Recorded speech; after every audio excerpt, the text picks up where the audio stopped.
great about learning it all yourself. It's a pain, but you do kind of become this entrepreneur. I never wanted to be an entrepreneur, and I never wanted to be a business owner, and I've just been forced to.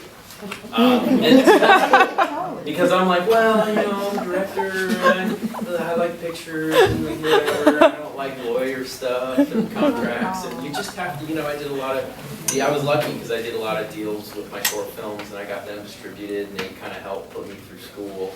The money I got from the short film, so I kind of learned a lot about contracts and stuff to begin with.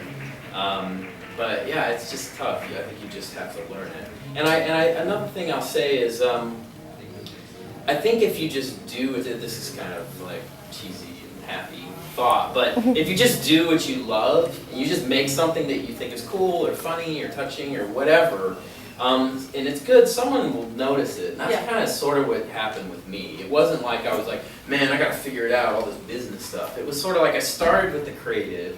It was good, people liked it, and the other stuff happened, and people called me. So, for example, there's a screenwriting software company that I won't mention, because all of you probably know who it is, called me and said, hey, we're a big fan of Script Cops. We love Script Cops. We want to work with you at some point.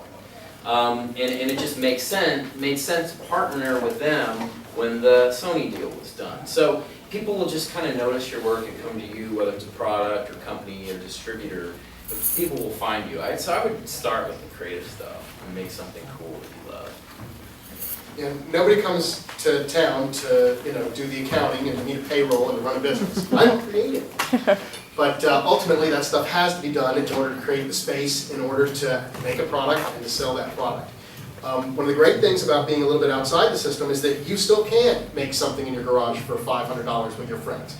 And the cream rises to the top. If it's good, it goes on YouTube. It gets seen. People get hits. And amazingly enough now, people care about how many times something's been seen on YouTube. And I've sat in so many meetings where they're like, yeah, well, we got 1 million hits on YouTube. I'm like, and how does that meet payroll for me on Thursday?